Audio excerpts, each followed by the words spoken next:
Welcome to Egypt. This is the land that's witnessed many a mighty drama in its long and varied history.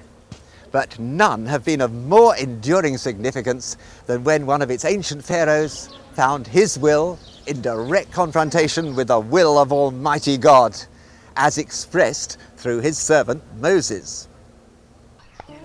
It's Genesis, the first book in the Bible, that relates how Moses' own people, the descendants of Abraham, Isaac and Jacob, came to be here in Egypt, and of how God enabled Abraham's grandson Joseph to save Egypt from total destruction during a terrible famine. The Pharaoh of that time had had a dream. He was standing on the bank of the Nile, doubtless acutely aware of the river's vital importance to the whole life of Egypt. Without it, the whole country would be a barren desert. Even so, here, as at some other places, the desert does come perilously close to the river itself. But for much of its course, there's a somewhat wider strip of rich agricultural land on both sides. In his dream, the Pharaoh saw cows coming up out of the river and grazing on the reeds. There were 7 of them, and they were fat and sleek. Then 7 other cows, scrawny and thin, followed them, and they ate up the fat ones. But they still looked just as thin and ugly as before. Then the Pharaoh woke up. It was Joseph, Abraham's great-grandson, whom God enabled to reveal the dream's interpretation to Pharaoh. There'll be 7 years of great plenty, followed by 7 years of famine, he told him. So let Pharaoh appoint a wise and discreet man and set him over Egypt. Store up 1/5 of the harvest of the good years to be a reserve for the years of famine. And so it all came to pass. And Joseph was the man Pharaoh chose to be in command. He must have required massive storage silos throughout the land for such gigantic quantities of grain. These great shafts at Saqqara are part of an enormous complex over which this step pyramid towers triumphantly.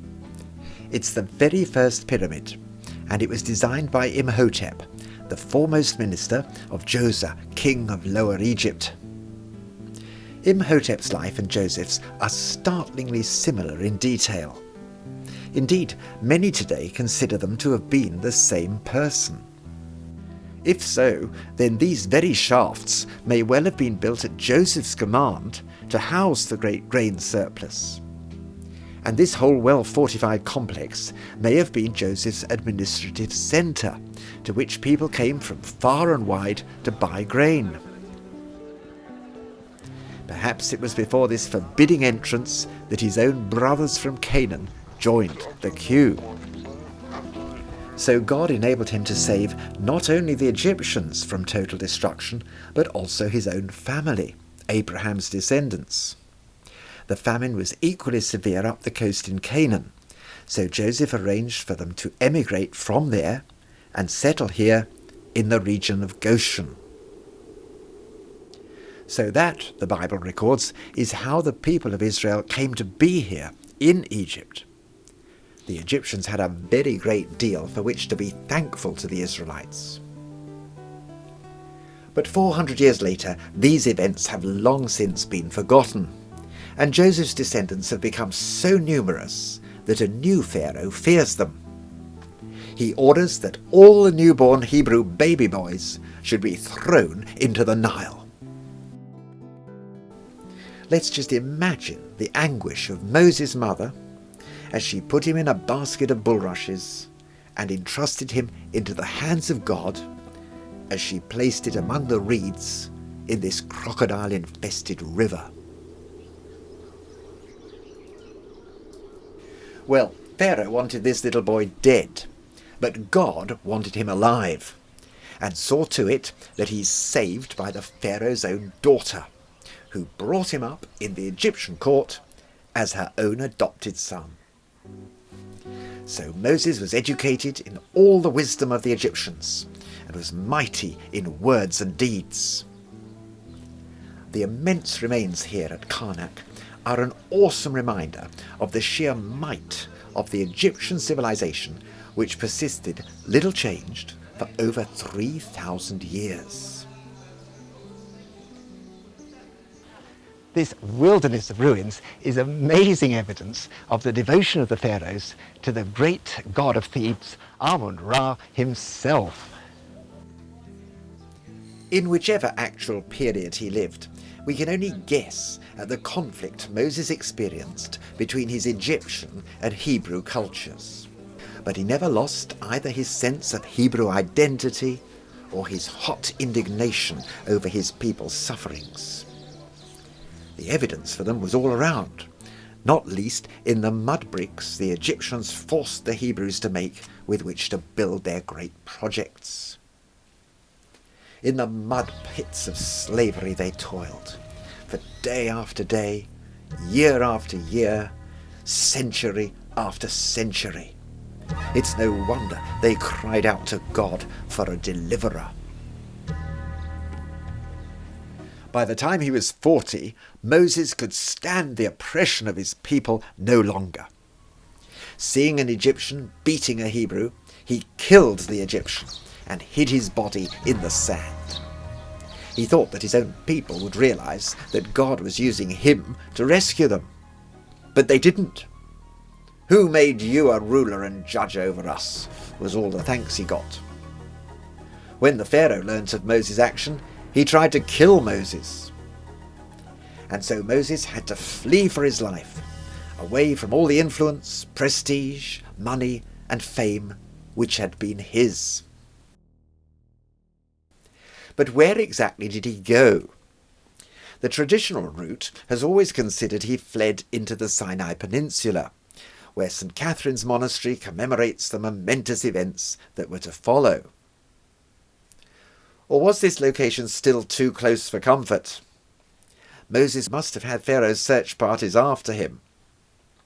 Did he perhaps instead take the trade route across the top of Sinai, skirt the northern tip of the Gulf of Aqaba, and find safety and solitude on its eastern shore, in the land of Midian? Whichever route he took, he must have felt a forsaken man, without a country, without a hope. All around is desolation. Here granite sentinels stand as towers of living death to bar one's way, and the sun blazes down in its scorching fury. Into such awesome desolation as this, the man who walked with princes now walks alone. Moses' sense of failure must have been overwhelming. He couldn't see how the situation could be remedied or reversed. Little did he know that it's in wilderness like this that the men of God are purged and refined for God's great purpose. And he found strength from a fruit-laden palm tree, and life-giving water flowing from the well of Midian. Here he encountered typical Bedouin hospitality in the tents of Jethro, the priest of Midian. And it's good to find such hospitality persisting right down through the centuries to today. It's certainly more than welcome in these barren surroundings. There's even the good old cup of tea. It was lovely, wasn't it? Moses was content to dwell here, and Jethro gave him his daughter Zipporah in marriage. The next 40 years seem to have been, not surprisingly, long years of depression for Moses. He who had been at the pinnacle of world power was now in charge of nothing more than a flock of sheep. Although Zipporah bore him a son, Moses betrayed his loneliness by naming him Gershom, which means alien. I've become an alien in a foreign land.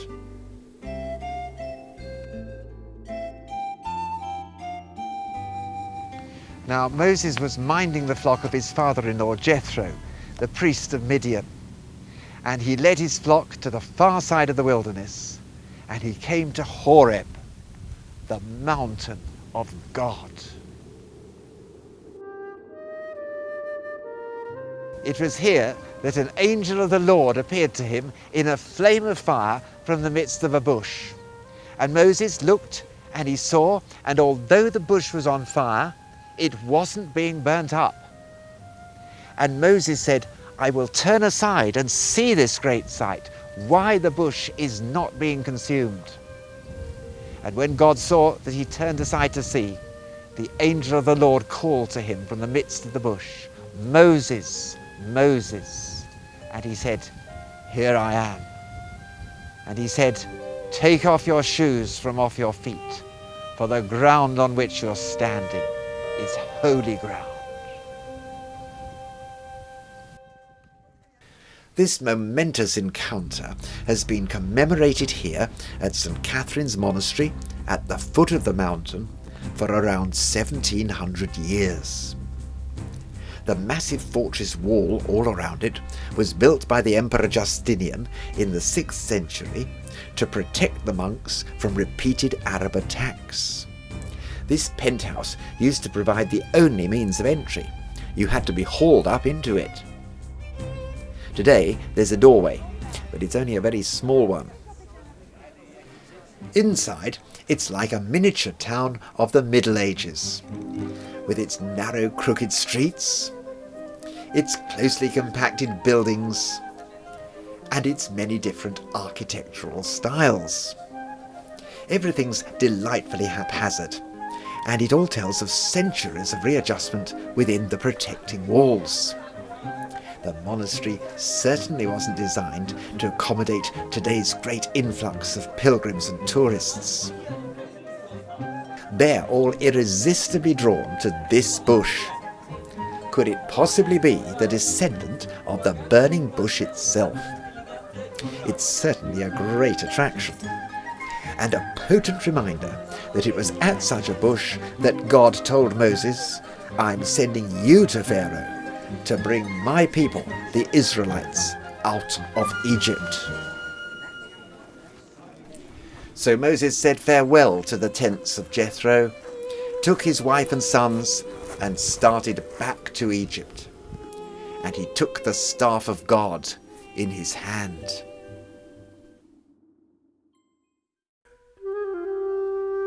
We can only guess at Moses' emotions as he set off very reluctantly to confront the great ruler of the most powerful nation on earth.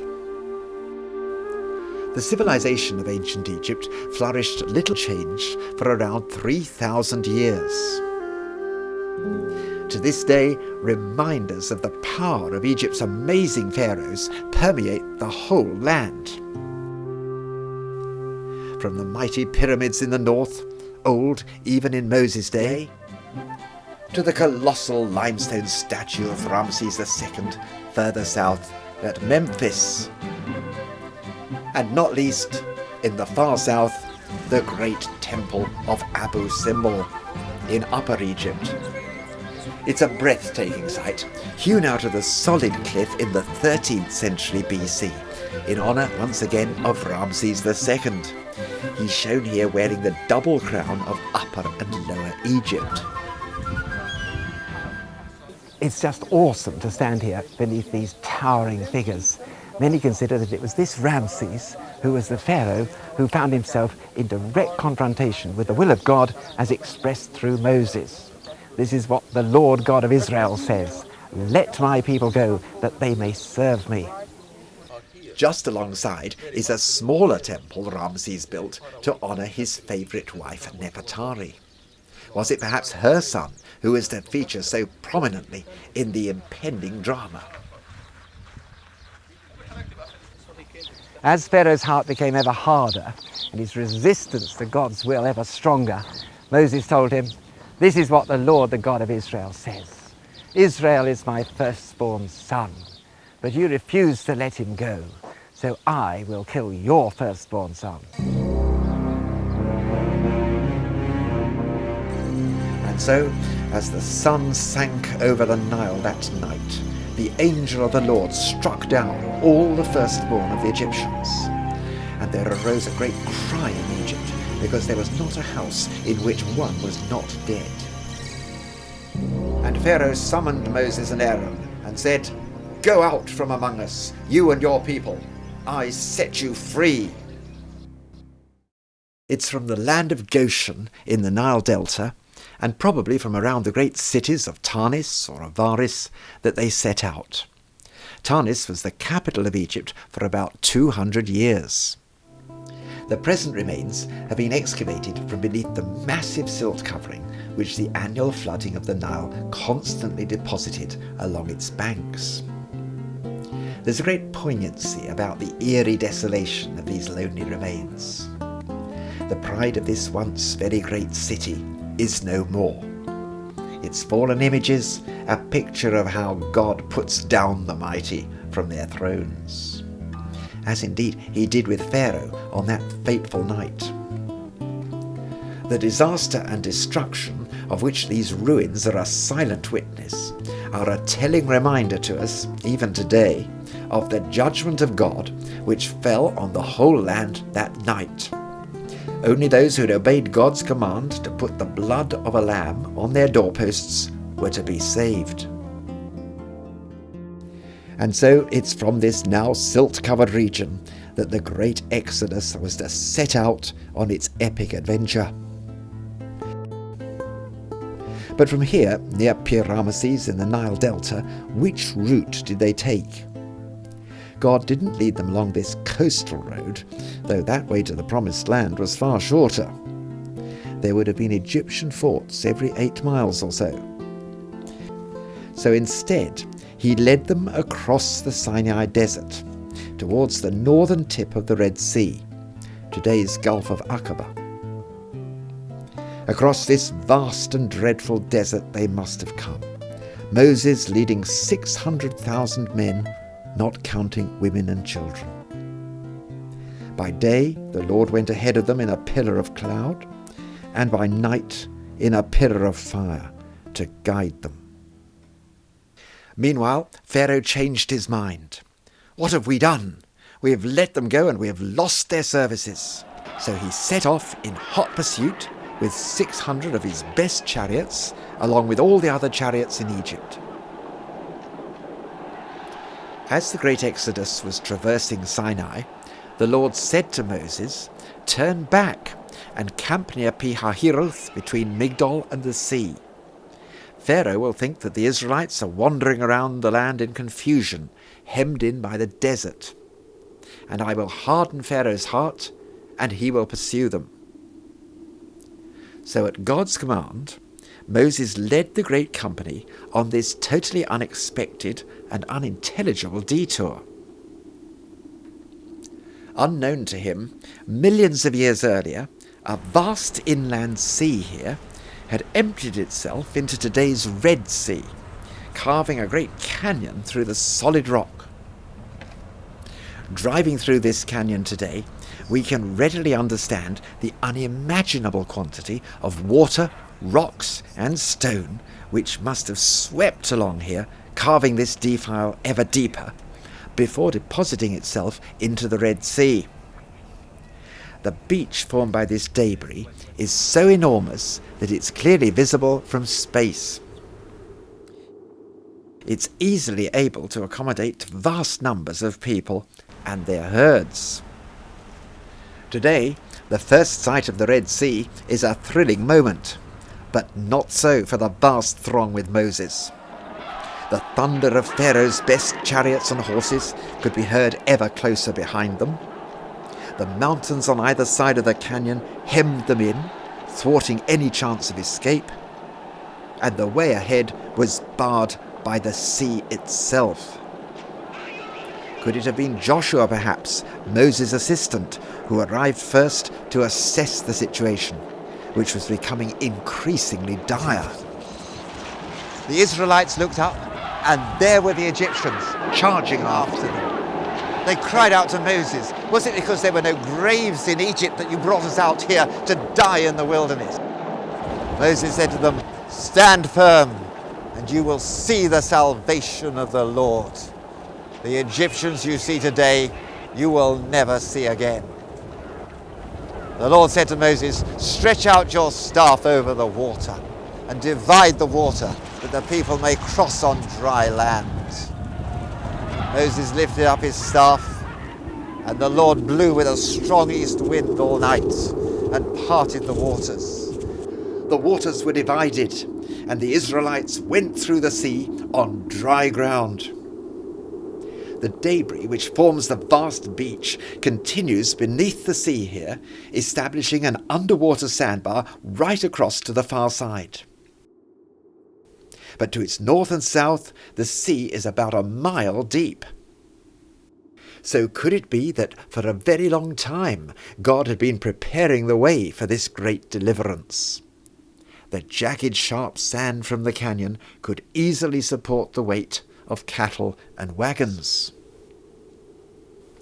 The Egyptians pursued them and went in after them into the midst of the sea, all Pharaoh's horses, his chariots, and his horsemen. Then, at God's command, the waters returned, covering Pharaoh's entire army. Not one of them survived.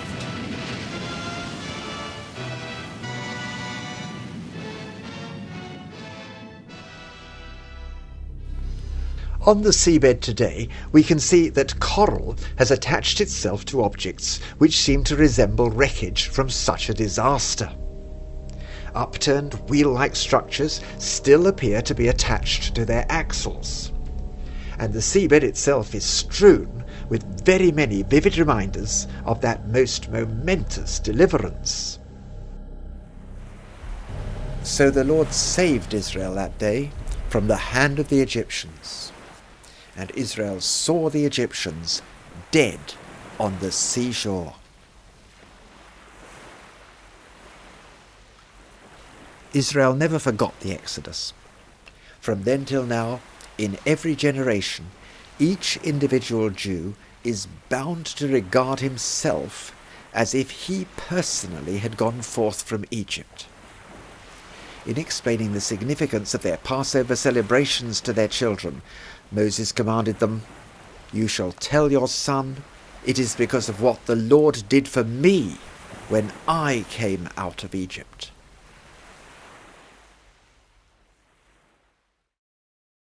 And so it was through this vast and terrible terrain that Moses led the people ever onwards. God's presence went before them in a pillar of cloud by day and fire by night to guide them. They were a mixed multitude of all ages, 600,000, the Bible says, besides women and children. Many other people also went up with them, and very many cattle, both flocks and herds. Ever on they trudged through the great and terrible wilderness until at last the holy mountain comes into view. "When you have brought the people out of Egypt," God had told Moses, "you will worship me at this mountain." But where exactly is the real Mount Sinai? Many today consider it to be in the biblical land of Midian, today's Saudi Arabia. But it's in the Sinai Peninsula, around St. Catherine's Monastery, that these events have been remembered through the centuries. Its setting has always vividly recalled the dramatic description in the Bible. It was before such a mountain as this that Israel encamped.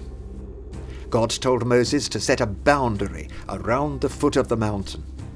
If anyone crossed such limits as these, or touched the mountain, the awesome holiness of God demanded that they were not to be permitted to live.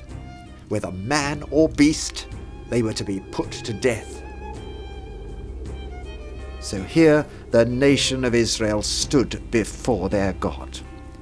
800 years earlier, God had promised Abraham that he would make his descendants into a mighty nation. And now he was to renew and extend that pledge of his blessing. So here God gave Israel his 10 commandments. Obeying them would be Israel's side of the covenant. "I am the Lord your God who brought you out of Egypt. So you shall have no other gods before me." So much happened here that much of 3 books of the Bible are devoted to it. It's no wonder the Israelites stayed here for nearly a whole year. God was giving them detailed instructions as to how they were to live as his holy people. Then, at God's command, they set out, his presence again going before them in a pillar of cloud and fire by night. Even for today's intrepid travellers, some not so young themselves, the going is rough in the extreme. One can but marvel at the awesomeness of the challenge God had given Moses. The people asked him to send men ahead of them to spy out the promised land and to report back. So Moses selected 12 men, one from each of their tribes, to do just that. And off they set, along beside the Dead Sea, the lowest place on earth, past the ancient city of Jericho, up into the hill country west of the Jordan, through all the country that would later bear the names of their 12 tribes, and ever on, past the Sea of Galilee, right up to Dan in the far north. Here the melted snows of Mount Hermon tumble as a mighty torrent teeming from the rock, bringing life and refreshment to the whole land. The water is for the river Jordan. The faith in God this nation were intended to show was to give life to the whole world. And so they started their homeward trek. Their top-secret exploration of every detail of the land continued. They saw its flocks and herds, its dusty roads and tracks, its livestock. They spied on its people and their way of life. They saw the incredible beauty of the land and its amazing variety. From the lush, fertile pasture land of the Jordan Valley to its scorching deserts. And from the salty waters of the Dead Sea, they made their way back safely to the Israelite camp. But sadly, their fear of the people of the land swamped their faith in God's promise. So they brought back a bad report, which made the community lose heart. "We've seen the whole land," they said. "The people who live there are very powerful. The cities are fortified and very large." Only 2 of the 12 spies, Caleb and Joshua, said, "We should go up and take possession of the land. God has promised to give it to us. It's a good land, a land flowing with milk and honey." But the whole community talked about stoning them. The Lord was deeply grieved. Not one of this evil generation will enter the land except Caleb and Joshua. Here in this desert they will die. And so, for 40 years, their children, all who were under 20, were shepherds in this area until the last of their parents had died. Only then did the Lord permit the journey to continue, and they found themselves back at the Gulf of Aqaba and at its northern end, where today's Israel and Jordan meet. Next time, we learn the fate of their faithless parents. We follow the Exodus route along the King's Highway and the people's passage around Edom. We remember the great blessing which Aaron pronounced on the people. And we pass Mount Hor, where he died and was buried. We explore the grazing land in Moab, where Israel were preparing to launch their attack on Canaan. And finally, we arrive at Mount Nebo, with its moving memorial commemorating the momentous climax of Moses' life. For all that and much more, join us again for part 2.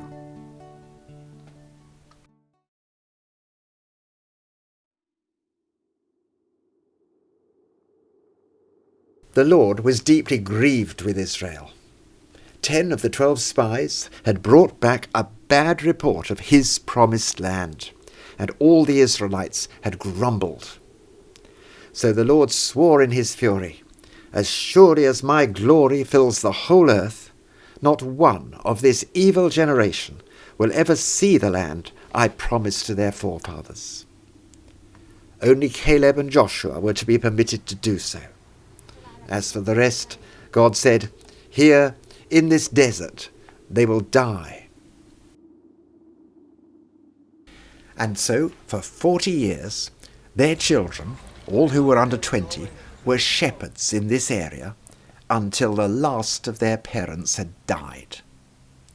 Only then did the Lord permit the journey to continue, and they found themselves back at the Gulf of Aqaba and at its northern end, where today's Israel and Jordan meet. The first town in southern Jordan mentioned in the Great Exodus drama is Ezion-Geber, a port town at or near Jordan's Red Sea port resort of Aqaba. This is Jordan's only outlet to the sea and a popular holiday destination. Almost 60% of Jordan's imports and exports pass via here, so the port's strategic to the country's economy. Aqaba's location is unique. Eilat in Israel is only 10 minutes away, and Saudi Arabia is just 20 kilometers down the coast. Egypt itself is only a swift 45-minute hydrofoil trip across the water. The people of Israel must have been thrilled by this sight of the sea after all their years in the wilderness. The children who'd grown up in the wilderness had now become adults. It's most likely that they'd been put through courses of military training under Joshua's direction. This was the generation that would be bearing the bulk of the fighting when they came to enter Canaan. But even before then, there'd still be stiff opposition along the way, and it was going to test their resolve and their military capabilities to the utmost. So off they set, northwards along this King's Highway. It's the world's oldest continuously used communication route. The main caravan route from the south to Damascus and Mesopotamia in the north. They were not the generation that had left Egypt. These were the children of that generation, and they'd grown up in the wilderness. Their parents had all died in that wilderness because of their constant provocation of the Lord. He had sworn in his anger that they would not enter the promised land. Their bones would whiten in the wilderness.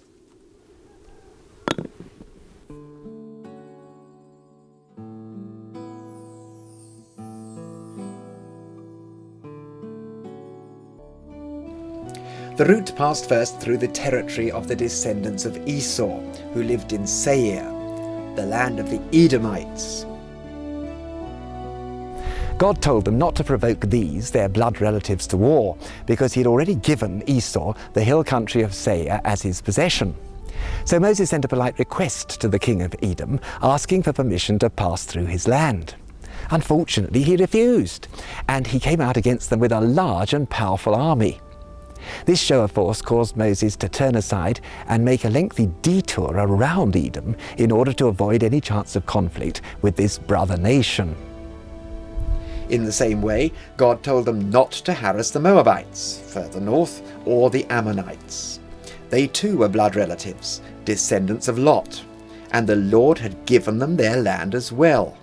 It was not to be taken over. Israel was to take over only those lands on this eastern side of the Jordan which were further north, in the hands of the Amorites.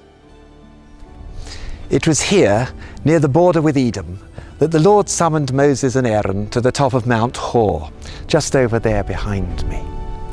He told Moses to take Aaron's garments and put them on Aaron's son Eleazar. Aaron was to die here. He would not enter the promised land because both he and Moses had rebelled against the Lord's commands at the waters of Meribah. A Byzantine church and later an Islamic shrine tomb were built on the summit. The people of Israel mourned for Aaron for 30 days.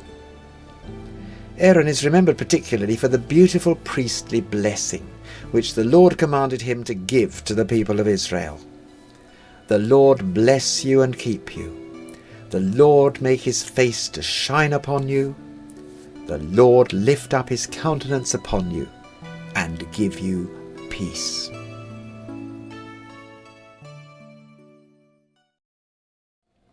And so the epic journey continued, and they arrived at the Arnon, this great wadi that served as the border between Moab and the region of the Ammonites. It's no less awesome in its desolation today than it must have appeared to them then. The territory north of this great gorge was ruled by Zion, king of the Amorites. Zion's capital was here at Heshbon. Once again, Moses sent a polite request, this time to Zion, asking permission to pass through his land. But Zion's response was a refusal. He turned out his full forces against Israel. But this time the Israelite forces stood their ground, and Zion's forces suffered an overwhelming defeat. This was the Israelites' first decisive battle, and the new generation proved their mettle. They routed Zion's forces and captured Heshbon. Much of its tell is still awaiting excavation, but there's enough evidence here to suggest that this was indeed Zion's capital. They took not only this city, but then moved on further north to take all 60 of his cities. Israel was so proud of these victories against overwhelming odds that they celebrated them in their songs and psalms. They're a regular feature of the Passover celebration. Centuries later, an early Christian church was built on the tell itself. The ruins of its apse is still clearly visible. These caves in the hillside opposite have been the dwelling places of some of Heshbon's citizens through the ages. It's only recently that they've moved into the more modern accommodation above. Seeing the abundance of fertile grazing land here prompted the tribes of Reuben, Gad, and the half-tribe of Manasseh to ask Moses to give them this territory, the kingdom of Zion and Og, as their inheritance. Moses agreed, but only on condition that they cross the Jordan to fight with their fellow tribes for their own inheritance in the Promised Land. Its conquest must be the undertaking of all Israel. Then the 2.5 tribes could return to rejoin their families here in their possession on this eastern side of the river. So it was right here, on the plains of Moab, just north of the Dead Sea, that Israel were getting ready to launch their attack on Canaan. Balak, king of Moab, was naturally terrified of Israel's presence, buoyed up as they were with their recent terrific success over Sihon. He didn't realize that Israel had no plans against him because God had forbidden such attack. He realized that there was no military way in which he could resist Israel, so he tried to oppose them through pagan divination. He sent for Balaam, a diviner with an international reputation. So Balaam climbed 3 mountaintops around Mount Nebo to curse Israel for Balak. But he found he was unable to do so. God kept him from pronouncing a curse on his people. Instead, he found himself pronouncing the most exquisite blessings on them. How fair are your tents, O Jacob, your dwelling places, O Israel, like valleys that stretch afar, like gardens beside a river, like aloes that the Lord has planted, like cedar trees beside the waters. Balak, king of Moab, was furious. "What have you done? I brought you here to curse my enemies, and you've done nothing but bless them." Balaam's answer was simple. How can I curse those whom God has not cursed? But he soon came up with his own plan for defeating Israel. He advised the Midianites, in league with Balak, to seduce the Israelites to engage in sexual immorality with the Midianite women and to worship their God. As a result, the Lord sent a plague on Israel in which 24,000 people died. Then the Lord told Moses to take vengeance over the Midianites. So they fought against them, they killed every man, and the 5 kings of Midian, and Balaam himself. It was here, east of the Jordan, that Moses delivered his final address and instructions to the people of Israel. It was here that he uttered the words which were to become the most famous words in the Hebrew prayer book, uttered by Jews around the world to this very day. "Hear, O Israel, the Lord our God is one Lord, and you shall love the Lord your God with all your heart, with all your soul, and with all your strength." Here too Moses blessed the tribes. "There is none like God, O Jeshurun, who rides through the heavens to your help, and in his majesty through the skies. The eternal God is your dwelling place, and underneath are the everlasting arms.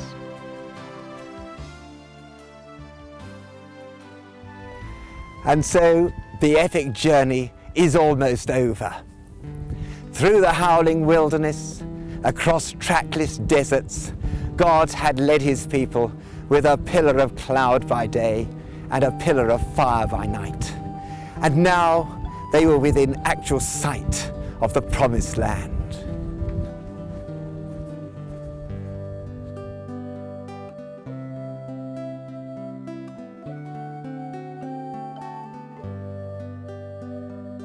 How Moses longed to be allowed to cross the Jordan and enter the land. Here at Beth Peor, where the water flows out of the solid rock behind me, he pleaded with the Lord to be allowed to do so. But the Lord said to him, "That is enough. Speak to me no more about this matter.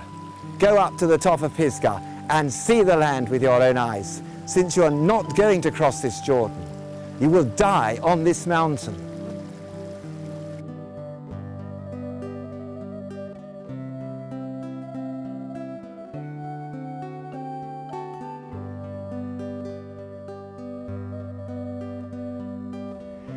And so the book of Deuteronomy ends with the death of Moses, the end of an unforgettable and unrepeatable era in the life of the nation.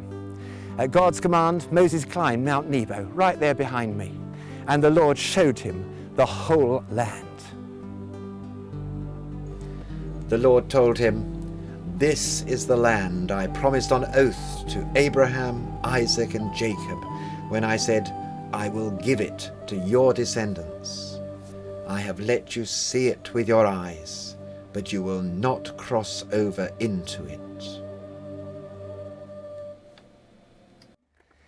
If ever there was a moment of supreme triumph mingled with supreme disappointment, this must surely have been it. Triumph because he had led God's people from slavery to within actual sight of the promised land. Disappointment because he himself was not to be permitted to enter it. And yet, did he know? Did this great man of God sense in his spirit that for him, God had prepared something even better? He would be crossing not this river Jordan, but the river of death, to enter not this promised land, but that heavenly land which God has prepared for all who love him. This is the most revered site in Jordan, and the church complex and its beautiful gardens are lovingly tended by the Franciscan brothers.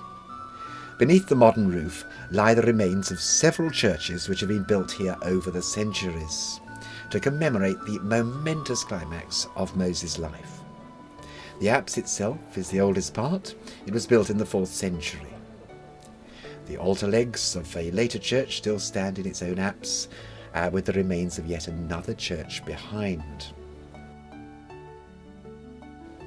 One of Jordan's best preserved mosaic floors beautifies the church on the left, while outside a plaque reminds us that while the law was given through Moses, grace and truth came through Jesus Christ. This is graphically illustrated by the memorial marking the summit. It's a representation of the bronze serpent which Moses lifted up in the wilderness. All who had been bitten by snakes could look at it and live. Jesus said that in the same way, he himself would be lifted up on the cross so that all who believe in his sacrifice might have eternal life. This is indeed a deeply significant site for Jews, Christians and Muslims.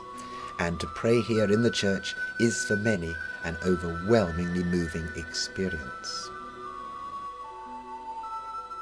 And so here, on the top of Mount Nebo, Moses, the great prophet and lawgiver, died, just as his brother Aaron had died on Mount Hor. And in the valley opposite, he's buried. But no one knows the place of his burial to this day. It must be very close to me right now.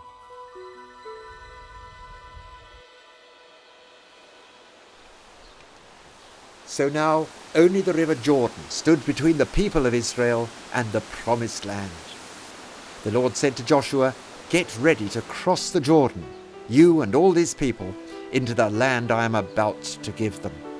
As I was with Moses, so I will be with you." And so they crossed these waters to enter and inherit the promised land, the Ark of the Covenant shielding them from the river's deadly danger. Ever since then, believers have seen that event as a symbol of the day of our own passage through death. On that day, all our pretensions will be swept aside. All that will count on that day will be our faith and trust in the Lamb of God and in his sacrifice to bring us safe through Jordan to that promised land which God has prepared for all who love him.